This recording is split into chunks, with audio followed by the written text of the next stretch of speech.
Greetings from the simulacrum. I'm MJ Corey, and today we're talking about how Charli xcx cracked the Kardashian code with Brat. As a self-appointed Kardashian theorist, I have spent years unpacking how Kim and Kris and the rest of the family turned self-reflexive branding into billions. So when Brat Summer exploded in 2024, I sensed that there was a similar code to crack, but I could not fully figure it out. Charli xcx had somehow figured out how to turn internet it-girldom into a pop star concept. She used this persona to bridge the gap between edgy meme lord and media scenes and mainstream pop culture. After years of living on the internet and in New York City, the idea of internet it girls and downtown edgelord scenes honestly annoys me so much that I didn't initially even want to think about it. I even saw her live in London, and her performance was so powerful that I was left further mystified. It was only after seeing The Moment, which was so bad that I left the theater feeling mad, that I could finally figure out why Brat had been so effective. It certainly helped that the movie featured a Kar Jenner cameo. Though Brat was cooler and edgier than anything the Kardashians have put out in years, Charli clearly possesses an intuition for the same postmodern playbook. The code is this: postmodern icon making through leveraging ambiguity, manufactured relatability, building myth alongside product, and maybe most of all, making the concept of self-commodification itself a form of content. This is how Charli managed to create a cultural phenomenon for the TikTok age. To understand how Charli xcx borrowed from the Kardashian playbook, we can look to three theorists whose ideas prophesize the very principles of that playbook. Daniel J. Boorstin, who in 1962 wrote The Image, which was inspired by JFK and Nixon's first televised presidential debate, and identified how modern celebrity is based on manufactured image making rather than genuine achievement, coining the term pseudo event to describe happenings that were constructed with the headlines already in mind. Also, Edward Bernays, who in 1928 wrote Propaganda, showing how the dynamic of supply and demand can be manipulated by convincing the public of what they want. And of course, Jean Baudrillard, the French theorist who wrote that we've entered an age of self-referential media systems where images have replaced reality itself. Together, these three provide a map for understanding Brat Summer and the Kardashian empire that came before it. The Kardashians, who are almost infamously half white and half Armenian, learned early on how to leverage their ethnic ambiguity strategically within their brand building. You are 94% Armenian. That explains all the hair. You are 6% Native American. What? You are 6%. This ambiguity functions as a kind of blank canvas, allowing for maximum engagement from the public, whether through identification or skepticism. People from different backgrounds could project different things onto the Kardashians, feeling like tabloid-era beauty standards were being broken, feeling like cultural appropriation was at an all-time high, or somehow both at once. If Hollywood is saying that you are too big, or if a blog is saying that, what are they saying to the girl that's a size 12 or a size 14? But do you really think that that skinny is cute? I don't. Here's the point. In an age of algorithmic content distribution, ambiguity can be leveraged as an asset. The more boxes you check, the more feeds you can appear in. Charli, who is half Indian and half white, possesses a similar quality. She even looks a little bit like a Kardashian had one of them opted for a raver archetype as a personal brand. But unlike the Kardashians, who have inspired many call-outs related to cultural appropriation, Charli xcx has mostly eluded controversies related to race. And this we will see again and again in our analysis. Charli xcx carrying on certain Kardashian media traditions while avoiding the more negative aspects of their impact. I've written quite a lot in the past about the ways that the Kardashians have leveraged not only their ethnic ambiguity, but ambiguity in general. Kim strives to embody political ambiguity, though many would say less and less these days, positioning herself between liberal social values and conservative fiscal ones. She is both the Jackie and the Marilyn. I don't know why, but everyone told me don't do Marilyn hair. You're gonna look like a wax figure of Marilyn.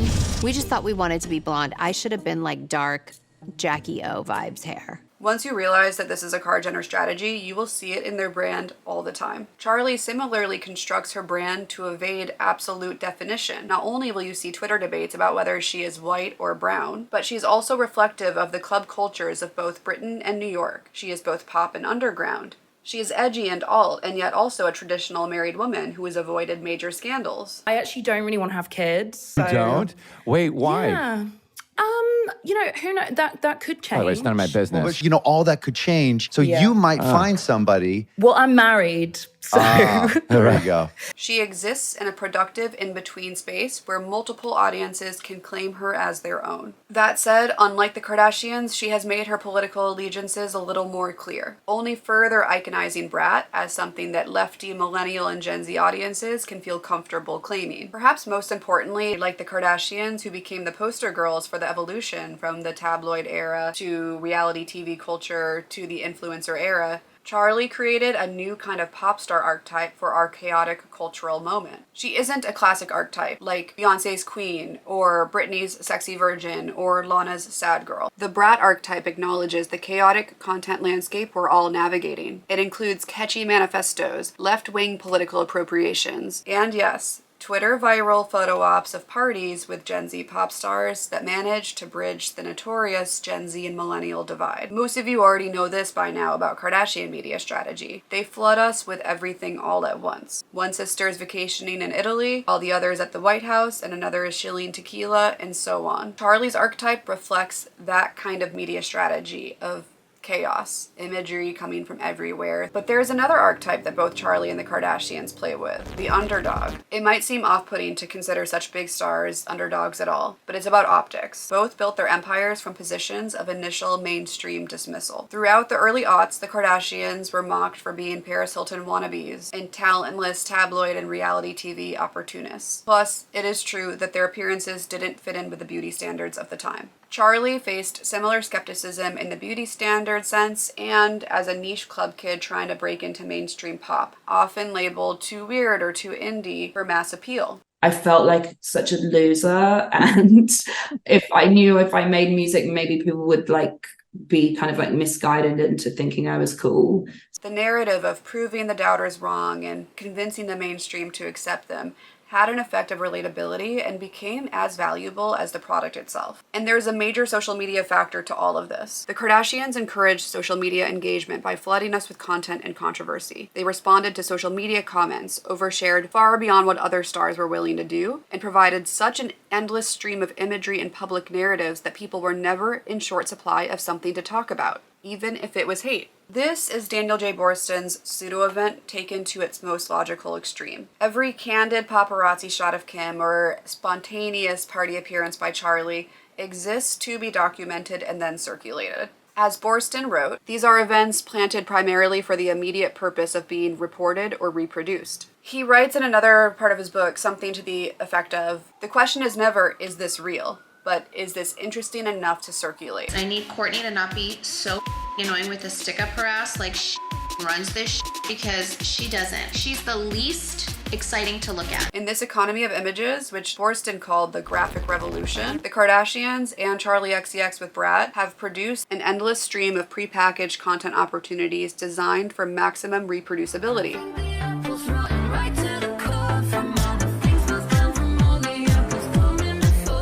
This is also Edward Bernays' theory of propaganda put into practice for the social media age. In his 1928 book, Bernays wrote, "Big business studies every move which may express true personality. It seeks to tell the public in all appropriate ways, by the direct advertising message and by the subtlest aesthetic suggestion, the quality of the goods or services which it has to offer." Both the Kardashians and Charli xcx have shown an understanding, and even shown us their understanding, that selling a product requires attaching a personality to it. Bernays called this engineering consent, creating the conditions where people want to participate and make the purchases, because participation feels really desirable. The green branding and the Brat identity, and then the online discourse about what Brat identity even is. Can you guys explain to me what is Brat? What you want, no holds barred. I think it's a little cheeky. Energy. A little bitchy, a little sleazy. It's just like cigarettes and being cunt. This didn't feel forced upon the masses. It was almost framed as an invitation for fans to interpret Brat in their own way and produce themselves as a certain kind of person, a certain kind of Brat. You might say the Kardashians never engineered consent because no one consented to their media content being delivered to us almost as if through a media industrial complex. There's some truth to that, although in their early years, in a way, they were democratically elected as public figures because people were engaging with them, even if it was with hate. So the Kardashians provided a different kind of engineered consent, which was giving us media material to decide whether we wanted to engage with it or reject it or create discourse about it, which also allowed us to develop our own ideas of ourselves in relation to the brand. Charli executed this strategy without eliciting the same kind of anger that the Kardashians did in audiences. She nurtured a relationship with fans that felt affirming and interactive, inviting fans into her fun revival of indie sleaze revelry. In fact, the Brat identity became a way for fans to signal cultural literacy and cool. And this is Jean Baudrillard's procession of simulacra in action. The Brat green doesn't represent anything that came before. There was no original Brat summer that the green pointed to. The sign came first, creating its own referent through pure circulation. Though nostalgia was at play, fans didn't adopt an aesthetic that fully reflected a pre-existing lifestyle. The simulation, Green Brat Summer, preceded and then produced the lifestyle it claimed to represent. As I said before, maybe the biggest part of Brat was all the culture critics and fans and media consumers trying to figure out what Brat even was. Because somehow cultural discourse and fun freewheeling partying were being fused together with the Brat ethos. Basically, the Kardashians made it so that people could feel cool by rejecting them. Charli xcx made it so that people could feel cool by participating. And this is where storytelling comes into play for both of them. Charli has stated before that art itself cannot hold its own, and this is where Kardashian and Charli xcx mastery of storytelling comes into play. Charli herself has stated that music as an art form is no longer enough. Myth needs to be built around the work in order for people to care. For me, it's like music alone is just not giving me the world. Like, I need an artist to create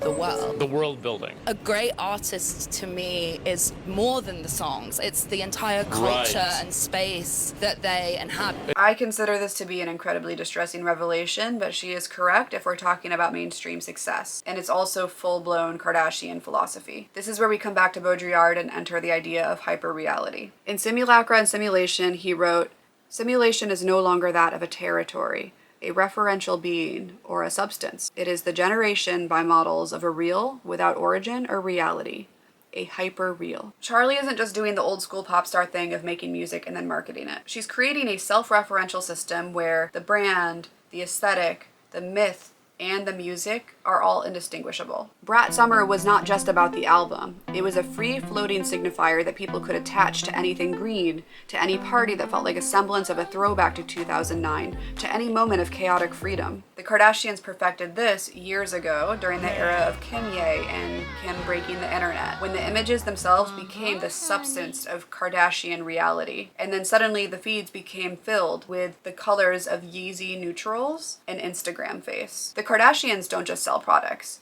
They sell vibes and personalities and stories. Kim's not just a woman who passed the baby bar and then failed the baby bar. She's a real-life, struggling Elle Woods. Kourtney isn't just shilling vitamin gummies. She's provided on the show years of a backstory about how much she cares about personal wellness. And then this is where parasocial attachment or relationship to the public figure comes into play because of the stories that they tell. Does partying work for you? Well, I think partying is like the one time that I have pure escapism.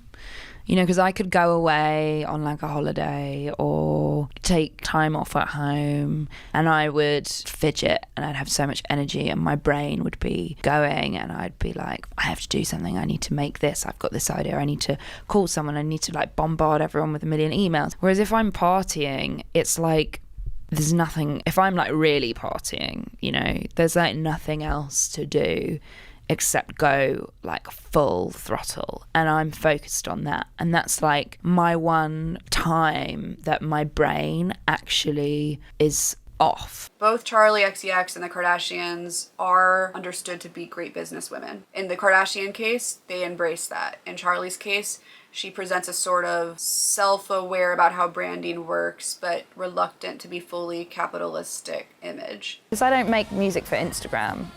But would you make music if you didn't know who was listening? Yeah, I think I would, because My music making process is so selfish anyways. Did it feel the way that you thought it would? No. Especially in 2014. Here with the song Fancy with some help from Charli xcx. 2014, I suppose, was like a very successful year for me if you're basing success on like commercial success. It was funny, I was so in it that I kind of didn't even realise it was happening, you know? It's like one of those moments in life where I didn't really like take a sit back, just like running around from place to place, kind of doing the next thing. Even when really great things were happening, I wasn't like, wow, this is amazing, I love this. I was just sort of like, what's the next thing, you know? I've noticed this from being a Kardashian theorist through the years. No matter how controversial their content is or boring their show gets, even their biggest haters will admit, for better or worse, they are really good businesswomen. And they know this of themselves. From the start, the Kardashians have embraced this. They even wrote in their 2010 book, Kardashian Confidential, that the show is the perfect commercial for our products. We're trying to make the most of our current success and we don't apologize for it. That's what smart business women do. So this is also full-on Baudrillardian hyper-reality. What's the difference between being an actually really good businesswoman in today's social media age and just performing one really, really well? The Kardashians and Charli xcx don't just acknowledge the business and machinery of fame making. They integrate that acknowledgement into the product itself. Every Kardashian Instagram post about building an empire, or every interview where Charli discusses her marketing strategy. It kind of felt like a way to sort of elongate the lifespan of the album for my record label, and I just wasn't really into that. I kind of was only really interested in doing something that I felt could like flip the form of something quite traditional. Every moment of meta commentary becomes another layer of content to consume and defines the brand itself. So this might be the best way to fully understand the Baudrillard. We can no longer locate an original, authentic business practice beneath the performance because the performance has completely replaced any original it might have once referenced. But Brat was also able to back up its image. When I saw Charli xcx perform at London Fashion Week, my first and only full exposure to the Brat album, I was stunned by how effective the spectacle was. She was so good on stage, both relatable and regal. It was really amazing. Live music has a way of puncturing all these layers of hyper-reality I've been describing, and the raw talent that we were all seeing was very real. Yet at the same time, everything still seemed planned and curated for how it would look on social media feeds. And there were cameras everywhere. Through the whole concert, no one dropped their cameras. They filmed themselves dancing with Charli in the background. They filmed Charli. It was a very camera-heavy experience. So I would say that this is like a beautiful version of a pseudo-event. Borston defines the pseudo-event in the image as something that is not spontaneous, but comes about because someone has planned, planted, or incited it. It is planted primarily for the immediate purpose of being reported or reproduced. The Charli concert that I saw at London Fashion Week is a perfect example of this. An event whose primary purpose was its appearance on social feeds, because that would be a way to bring even more people into the Brat experience, but which transcended that cynicism through genuine, amazing performance. And this is why I found the moment to be such a letdown, which led me to realize I must be some kind of fan of Charli xcx. This film was supposed to be the ultimate manifestation of Charli's media savvy, a mockumentary that would bring a year and a half of highly stylized self-reflexivity to its crescendo. I think it should have been like a bratified Spice World, super aware of itself, absurd, but also showing tender moments when you least expect them. Or some kind of like Nathan For You situation where there's such a droll depiction of reality you're not sure what's real and what's sort of commenting on itself. Instead, the film couldn't really pick between satirical camp or droll realism, and Charli was a sort of passive figure in the movie, upon which absurd situations were imposed, rather than an active character navigating the media machine we all know she is so good at working. The film's premise was perfect. Charli was facing pressure to extend the success of Brat Summer, with her team pitching endless screen-themed corporate endorsements. It showed the exhaustion of trying to maintain a huge cultural phenomenon. This is the exact tension that the Kardashians perform and curate on their TV show, season after endless season, breaking the fourth wall to tell viewers what it's like to be the ultimate winners of the reality TV game. So one would have expected Charli to do a version of this too, except maybe campier, but most importantly, cooler. I think they put too much work into the cooler part. There's a scene in the moment when Kylie Jenner and Charli run into each other at a spa, and Kylie congratulates Charli for scoring a partnership with a corny corporate director that does not understand Charli's work. It's one of the best scenes in the film. Charli, who had just come from a bizarre experience at the spa, is kind of sweaty and disheveled, contrasted to Kylie's ultra-filtered real-life appearance. And this frames Charli as relatable. So between Charli and Kylie, we're watching two strategies for navigating the same terrain. Kylie is fully merged with her image, while Charli is still performing the gap between person and persona. But both are performances because they're being mediated through a movie. One simply feels more real or authentic because we've been trained as viewers to identify certain markers of authenticity, like being sweaty or disheveled, especially contrasted to a Kardashian. Charli is a true artiste who falls victim to corporate pressure, represented by Kylie Jenner, and ditches her trusted collaborator in favor of the Kar Jenner approved media maker. I think for viewers beyond the true hardcore fans of Brat to truly empathize with this dilemma, we needed to see the degradation of Charli's brilliant approach to branding layer by layer. We needed to be dosed throughout the film of her epic music performances to understand what was truly at stake when she abandoned her vision. We needed the satirical tone to be more consistent throughout the movie, not just at the end. The idea of the movie, I think, the message is that once you've penetrated culture to the extent that Brat or the Kardashians have, the machine self-perpetuates. That's a good point. The moment attempted to critique that machine while also providing a lot of fan service, and it ended up being consumed by it. The Kardashians do successfully navigate this because they never pretend that the critique is separate from the product. Every episode where they complain about fame, they know that we know is also an ad. And every moment of authenticity is performed with full awareness that it will be received that way. Charli achieved that very delicate balance with Brat, but the moment failed to hold those realities at once. There is still some success to the meta layers of all of this. The moment managed to defang Brat in the same way that in the movie, the director played by Alexander Skarsgård defanged it. So maybe that was the point. It's clear that Charli keeps a few steps ahead, and she was even once pictured wearing a t-shirt that said, "They don't build statues of critics," critiquing the critics whose scrutiny inhibits risk-taking. I kind of have to respect that, and the movie may have fallen flat for me, but it was technically about bringing an imperfect end to an era, so it kind of owned its failure in advance, and it was well received by fans. Yet again, the Kardashians are certainly an example of this. Their show has been critically panned for years, and yet it persists. They are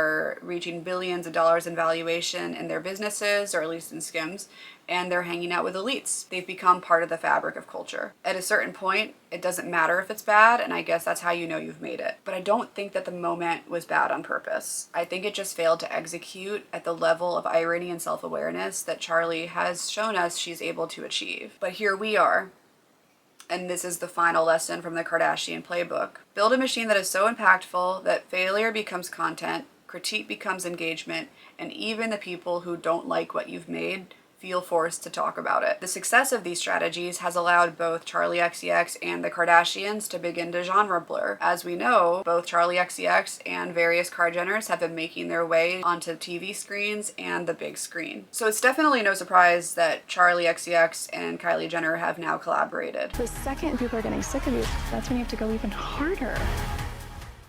Charli has managed to achieve in 2 years what took the Kardashians a decade.